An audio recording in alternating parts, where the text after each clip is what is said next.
Okay, I need you to tell me if I'm losing my mind. Just look at this text. Okay. Please, what happened? Sunday night, we're making plans for next weekend. He's talking about this restaurant he wants to take me to. Sends me the link. Monday morning, totally normal, good morning text. Tuesday, one-word responses.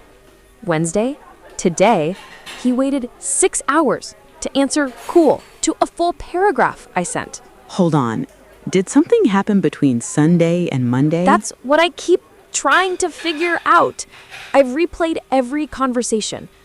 But Rachel, his friend told someone, and it got back to me, that he said, I'm getting all serious. And I don't even know what that means. I haven't done anything. I haven't brought up labels or the future or... Maya, please, calm down. And now I'm sitting here wondering if I scared him off just by existing, by feeling things. Do I text him and pretend I don't notice? Do I ask what's wrong and prove I'm exactly what he's afraid of? I just don't understand what I did wrong. What's really the difference between the women who get the relationships they want and those who don't? Is it beauty? Luck? Money? Or even that so-praised thing we call character? Nope. The truth is, it all comes down to something I call strategic psychology. And once you understand this, everything about how you attract and keep love starts to change. After part 1, 3 women messaged me with the same question. This makes so much sense, but how do I actually use this without becoming someone I don't recognize? Here's what I've discovered through years of research and working with women in my research community. Understanding male psychology is powerful, but without strategic application, it's just information sitting in your head doing nothing. The answer is what I call strategic psychology, and by the end of this video, you'll have a complete framework that transforms how you navigate every relationship interaction. Because here's what I've learned. The women who have the relationships they want aren't lucky, they're strategic. And being strategic doesn't mean losing your authenticity. It means communicating who you are in ways that create the outcomes you want. And the most magnetic women understand that power lies not in changing who you are, but in becoming fluent in how love actually works. Let me take you on a journey that's going to change everything about how you approach relationships. Most women approach confusing male behavior with one of 2 responses. They either react emotionally or they try to ignore it completely. But there's a third option that changes everything. And it's been hiding in plain sight this entire time. Imagine trying to express something that matters deeply to someone who speaks a completely different language. You could keep saying it in your language, getting frustrated when they don't understand. Or you could learn to translate your message into their language while keeping your meaning completely intact. That's exactly what strategic psychology does. It's what I call the strategic psychology process. Observe what's actually happening. Understand the psychology driving his response. Then respond strategically in a way that honors both his processing style and your actual needs. This isn't about manipulation. This is about meeting him where he is psychologically while honoring your own needs. When you understand how his mind processes information and responds to different approaches, you can communicate in ways that feel natural to him while getting your actual needs met. Mastery in relationships isn't about being perfect. It's about being strategic enough to make imperfection work in your favor. But here's where this gets really interesting. When you apply this framework to those scenarios from part 1, everything subtly clicks into place in a way that's going to surprise you. Let me walk you through exactly how this works in real life. keep watching, because at least one of these is going to sound incredibly familiar, and the way we handle it is going to shift your entire perspective on relationship dynamics. Let's start with something that happens to almost every woman who's ever felt deeply about someone. He starts talking to his friends, and somehow the phrase comes back to you. She's getting all serious. Now, in part 1, you learn that he's not actually rejecting you as too demanding.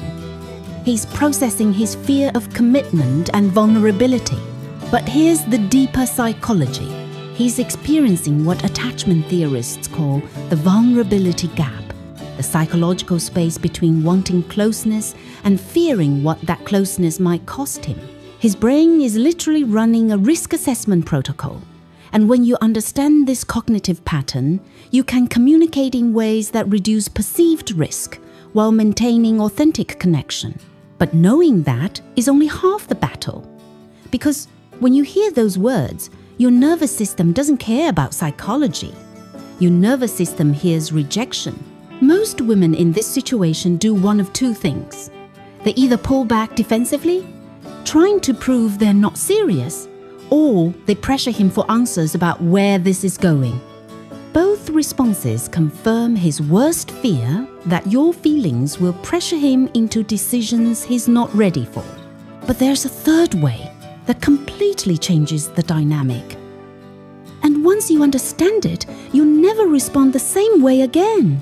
Instead of making this about defending yourself or demanding answers, you create emotional safety for his processing while maintaining your own position of strength. It sounds like this. I've been thinking about us too. It's okay if you need time to figure out what you want. I'm not going anywhere while you do, but I also know what I'm looking for. Take the time you need. Watch what happens psychologically when you respond this way. You're addressing his underlying fear that your feelings will pressure him into decisions he's not ready for. But you're also clearly communicating that you're not settling for less than what you want. You become the secure woman who understands that love sometimes requires patience with the process of becoming ready. What no one tells you is this. When you give someone space to choose you freely, you become infinitely more attractive than someone they feel pressure to choose. Now here's something that's going to sound counterintuitive, but stay with me because this next scenario reveals something fascinating about how male psychology actually works. You know when things have been a little off between you two, and he mentions to someone, she's been weird lately. Your first instinct is probably to feel defensive about being called weird, or to launch into explanations about why you've been upset. But remember what you learned in part 1. He's not criticizing you. He feels like he's failing at making you happy, but doesn't know how to fix it. His brain is processing confusion about your emotional state, and he's actually asking for help in the only way he knows how. Now, if you haven't seen part 1 yet, you're about to hear something that's going to sound almost unbelievable, but it's going to make perfect sense once you understand the psychology I revealed in that first video. In part 1, I broke down what men actually say about women when we're not around and why they say it. That context transforms everything you're about to learn. Links below, but stay here first, because what comes next works even without that foundation. It's just not as powerful. Alright, back to the scenario. Here's what most women miss. When he says you've been weird, he's not making a judgment. He's expressing his own feeling of inadequacy. He wants to make you happy, but your emotional language is confusing to him, and he doesn't know what success looks like. So, instead of defending yourself or explaining why you've been upset, you give him exactly what his psychology craves. Clear information about how to succeed with you. It sounds like this. I know I've seemed off lately. I've been trying to figure out how to bring something up without making it feel heavy. Can we talk about it? I miss feeling connected to you. Notice what just happened. You acknowledge that something's been different, which validates his observation and makes him feel competent at reading the situation. But then you redirect it toward connection instead of criticism. You gave him a way to succeed at making you happy by providing clear information about what you need. The moment you stop making your needs his problem and start making them his opportunity to succeed, everything shifts. This next scenario reveals something about male psychology that most women completely misunderstand, and once you see it, you can't unsee it, especially when it comes to physical intimacy. You know those nights after you've had your intimate moments when you want to talk and connect, but he seems to want space? And he mentions to someone later, "She always wants to talk after." Most women hear this and feel hurt. They either demand the intimacy they need or stop expressing their needs altogether. But both responses miss what's actually happening in his psychology. He's not rejecting your need for connection. He's uncomfortable with emotional vulnerability after physical intimacy. His brain processes physical closeness and emotional vulnerability differently than yours does. Physical intimacy opens him up emotionally, but that openness can feel overwhelming if he doesn't have a way to process it gradually. In my research with hundreds of women, I've noticed this pattern shows up with remarkable consistency. It's not about you being too needy. It's about his emotional regulation system needing a different processing timeline than yours. So instead of taking this personally or making demands, you honor his processing style while creating space for the connection you need. It sounds like this. "I love how close I feel to you after we're together.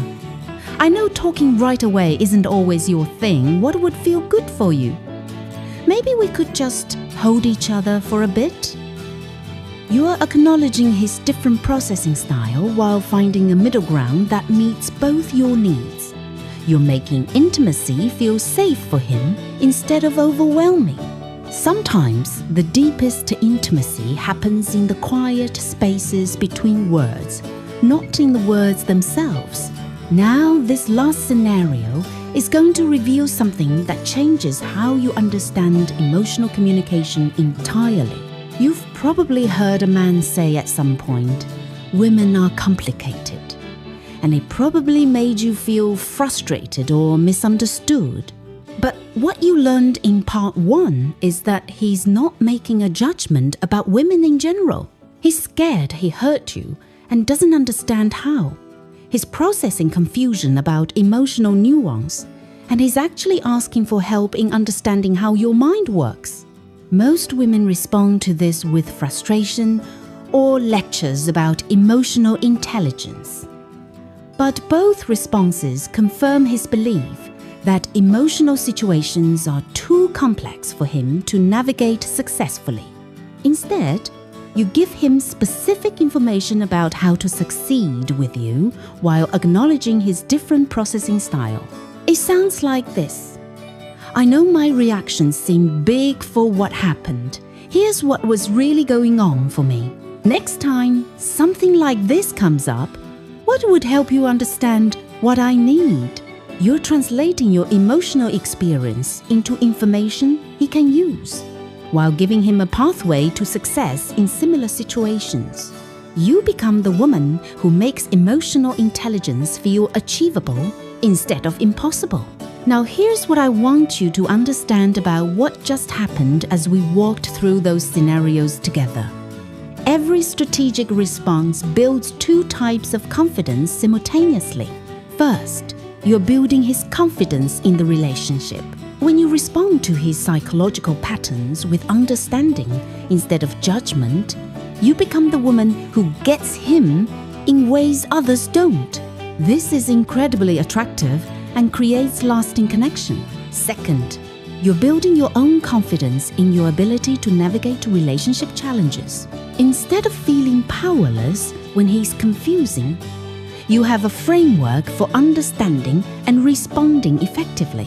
This creates what I call the confidence authority loop. Here's what this looks like in real life. Week 1, you try the strategic psychology approach on one confusing situation. It works better than your usual reactive response. That success makes you braver. Week 2, you apply it to something bigger. It works again. Now you're starting to trust your own strategic intelligence. By week 4, you're not even thinking about it consciously anymore. You're naturally decoding his psychology and responding effectively. That's the loop in action, and men feel the difference immediately. The more strategically you respond, the better outcomes you create. The better outcomes you create, the more confident you become. The more confident you become, the more naturally strategic you become. And here's the beautiful part. This approach actually attracts more secure, emotionally available men.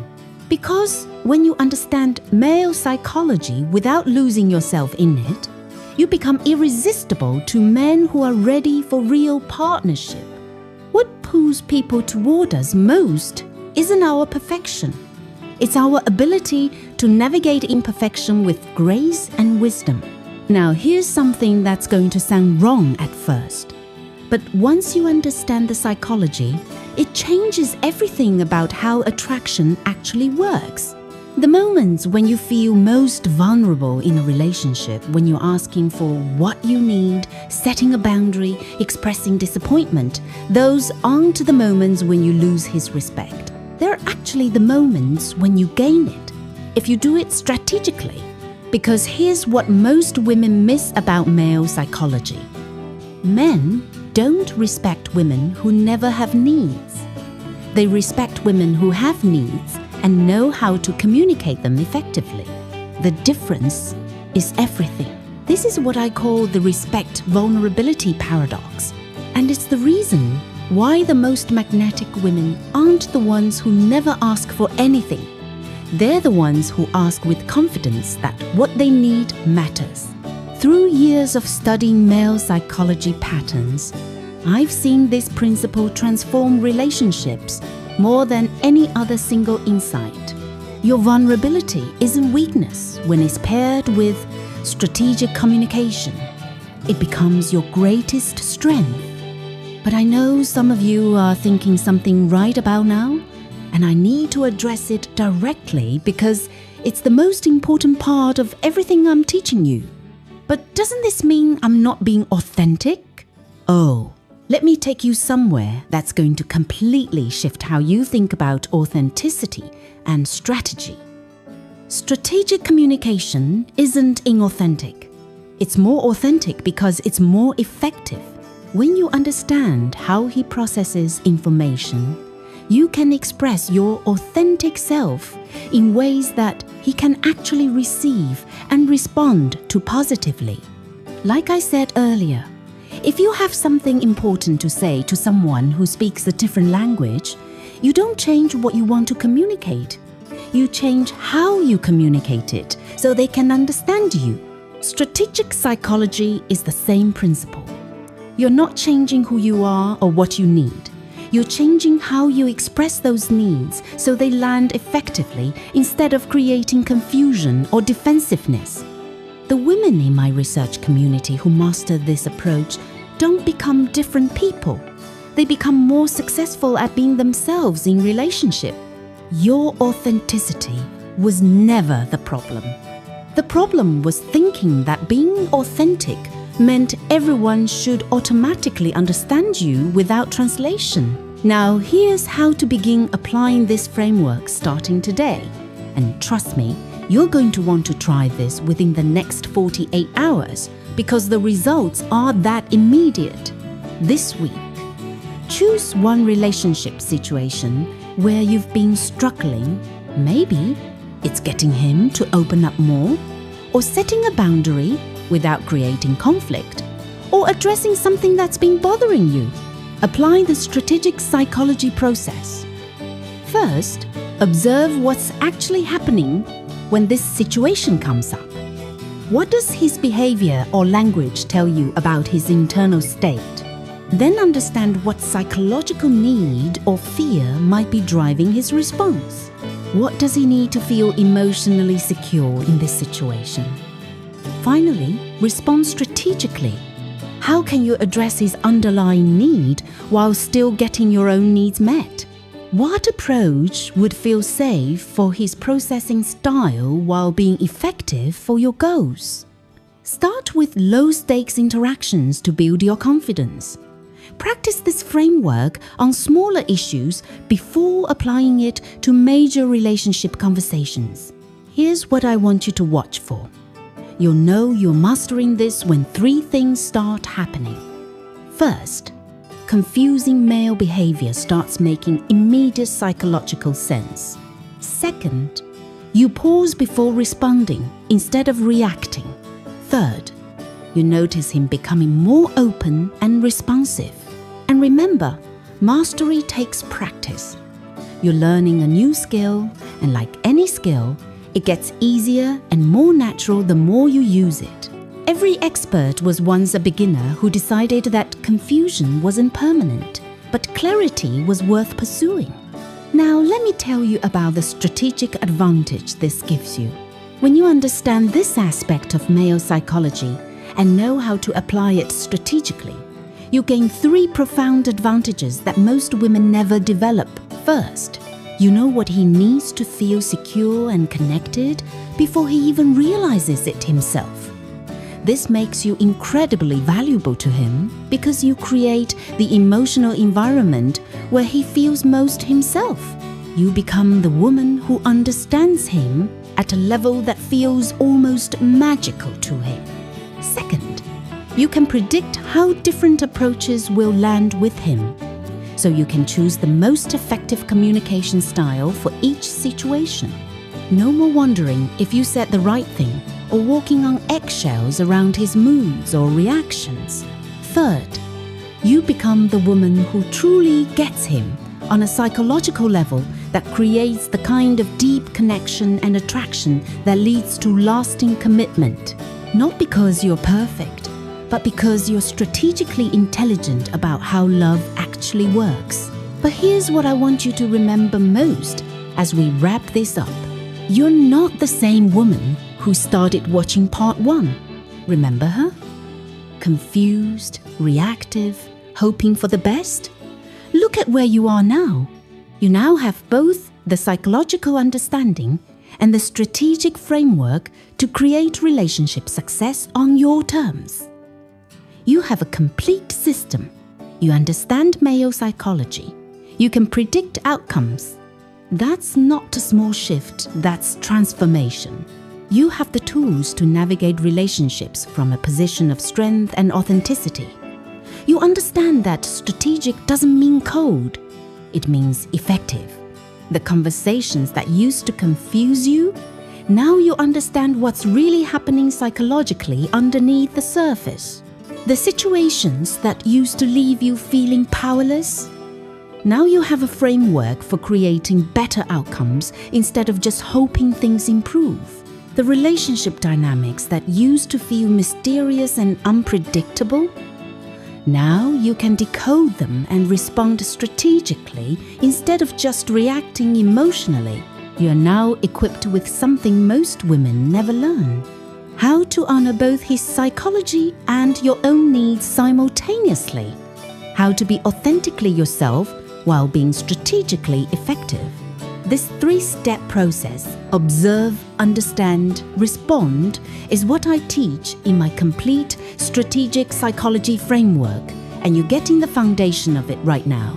The most empowered women aren't the ones who never feel confused. They're the ones who transform confusion into clarity and then use that clarity to create what they want. This week, practice this new capability.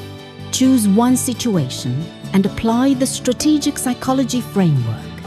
Notice how different it feels to respond from understanding instead of confusion. Notice how much more powerful you feel when you're being strategic instead of just hoping for the best. By the end of this week, you'll have applied this framework at least once. By the end of the month, you'll notice him responding differently. By 3 months, this becomes your natural communication style. And remember this, your worth was never dependent on his ability to navigate emotions perfectly. But your relationship success is dependent on your ability to communicate effectively with the man you're with. You now have both the knowledge and the strategic framework to create relationship success on your terms. The psychology was just the beginning. The power is in what you do with it. Welcome to your strategic advantage. If you found this framework as valuable as I believe you did, I'm revealing something even more powerful in the next video. The 3 psychological triggers that make you irreplaceable to him, the advanced psychology that creates lasting commitment. Make sure you're following for the complete relationship mastery system, because what we've covered here is just the foundation of what's possible when you truly understand how to be strategic in love.